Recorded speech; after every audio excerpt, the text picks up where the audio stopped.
Man, I gotta clap it up, bro. I gotta clap it up to Stillwool. That Five Nights at Freddy's Security Breach Ruin DLC was it. That was it. That blew the base game out of the park, bro. That was the one. I can even say it's probably up there with some of the best FNAF games, bro. It was that good. This is a day after. This is 2 days after actually, but this is a day for me at the time of this recording. When us fans said we wanted a free roam Five Nights at Freddy's game, this is what we meant. We didn't actually mean like a full-on free roam open world game like Security Breach was with the big mall. This is what we meant.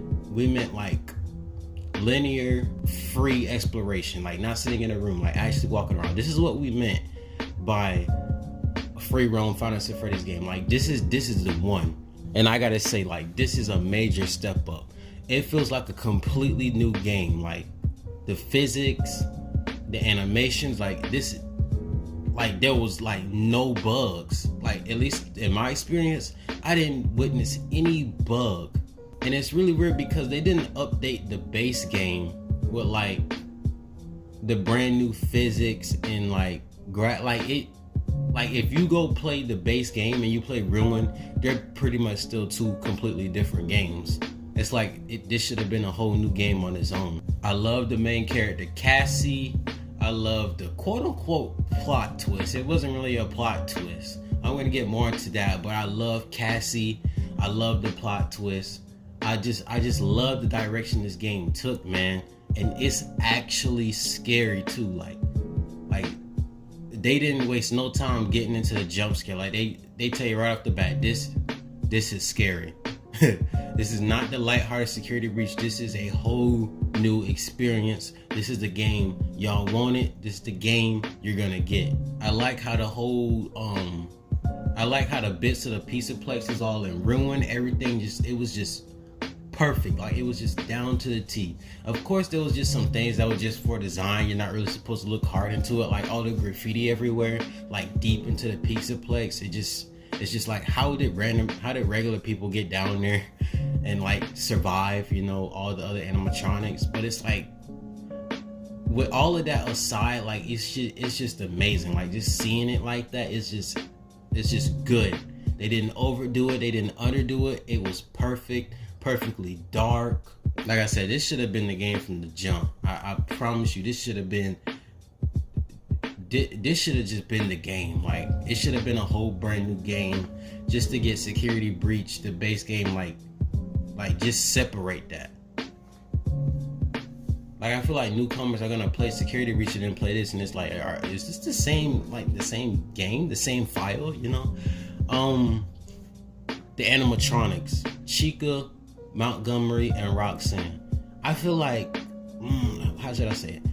I feel like Chica was like pushed to the side a little bit. Like she did have her moment, she had her own section and all that, but I feel like she was the one that was like pushed to the side a little bit more. And like Monty, I feel like Monty, maybe this was just like maybe because I was on that section or his sections for a while, but like Monty, it seemed like Monty was like the main villain throughout the game. Like not the main villain, but like the one that's chasing you the most, because he had his whole Montgomery Gator golf section. Like you was in that place, like I feel like more than all the other places. And then he had a whole nother section in the sewer, and then he had a I guess it was kind of a boss fight where you went into the water and you had to keep jumping before he grabs you. Like I feel like he had the most like gameplay experience. Like you were running from him the most. He is also the only animatronic that like died. Like I don't think Monty is coming back in any future installments unless they make like a prequel DLC. I don't think Monty is coming back after this. I think he is done.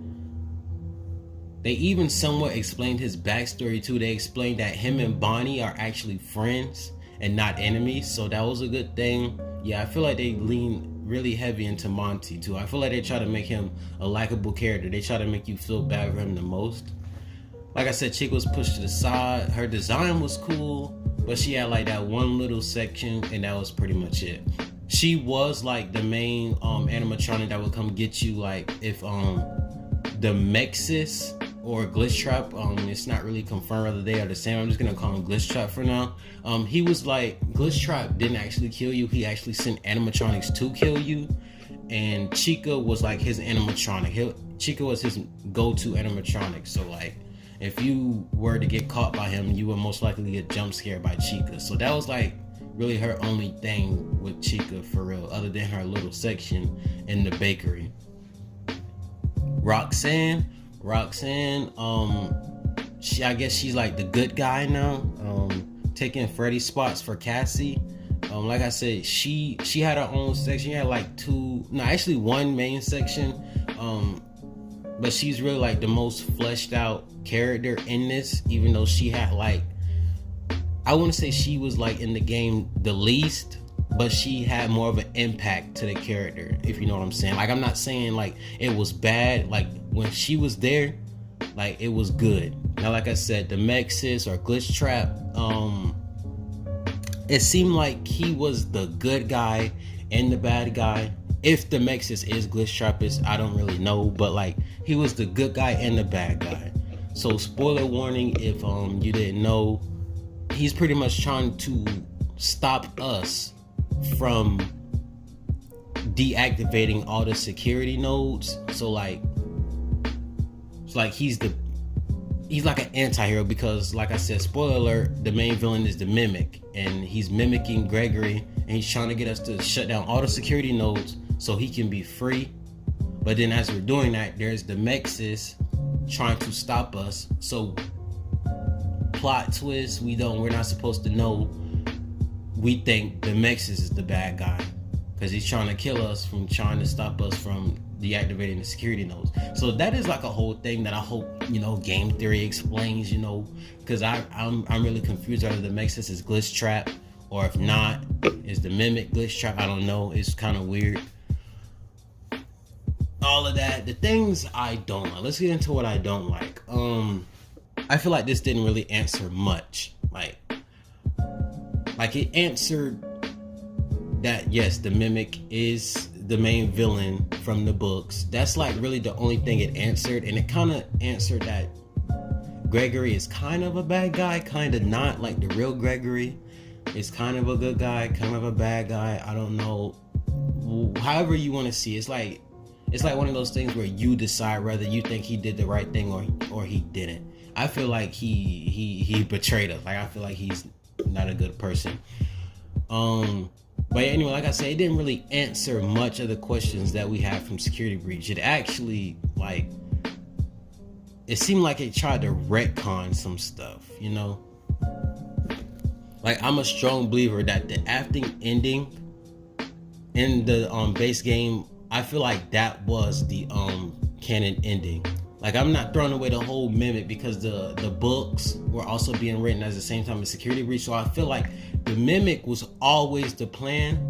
I just feel like they went in a different direction than what it originally was supposed to be.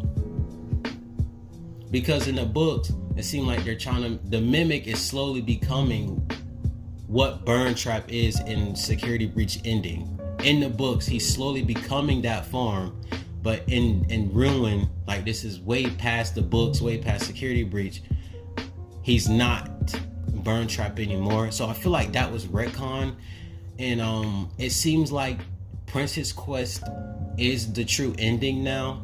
But then it's like it kind of confirms that it kind of doesn't, because it has Glamrock Freddy in there where he's on top of staff bots. He's missing his head, just like the Princess Quest ending. But then they specifically put Prototype on the bottom of his foot, and he's missing the Monty upgrades and all of that. So it's like they're trying to say it's that, but they're also trying to throw you off. Like, me personally, I don't think that's the same Glamrock Freddy as the one in the base game. I feel like it's a whole different Glamrock Freddy. There's a reason they put Prototype on the bottom of his foot. Like, that is a clear, like, they're clearly trying to tell us something with that. So maybe that'll be something explained later. But like I said, that's like the only thing I don't like. Like, really nothing was answered. The whole theory about Gregor is a robot, which I don't like. That hasn't been confirmed nor deconfirmed. The whole Charlie thing is the mimic. What you know, the big popular theories out there. None of it's confirmed, but it's like this DLC didn't confirm nor deconfirm any of the theories that it is. The only thing it confirmed is that the mimic is the main villain. That's it. That's literally it. And confirms that Princess Quest is the true ending, quote unquote. But other than that, like I said, this was a good DLC. Gameplay wise, 10 out of 10. Story wise, like it was a good story, even though it didn't answer a lot of questions we had. It still was a good story from beginning to end. So I'm gonna give that I'm gonna give it an 8.5 because it was a good story in general. It just wasn't good for answering questions that we had. So 10 out of 10 for gameplay, 8.5 out of 10 for story. And yeah, it was just good. Like, Stillwood blew it out of the park compared to the base game. And I'm excited to see what they got next. I'm gonna make a whole video on what I think is gonna happen. If I think this game is gonna get DLC or if it's gonna get a new game. What I think is gonna happen for new DLC or possibly a new game. Whether I think they're gonna make a prequel, a sequel. What I won't answer, what I feel should have been done. We're just gonna make a whole separate video. But that was my review. Let's go ahead and get it. Sorry for the gameplay. I didn't record any gameplay, so I don't even know what I'm finna have as the background video. It's probably just gonna be like someone else's gameplay. I'm gonna give them credit, but yeah, that's my score. That's my review. Hope y'all enjoyed, and yeah, please like, subscribe, and all that, and be on the lookout for what I think is coming next for this era of Five Nights at Freddy's. And I'm also excited for the movie too. All right, I'm gonna go ahead and dip. Peace.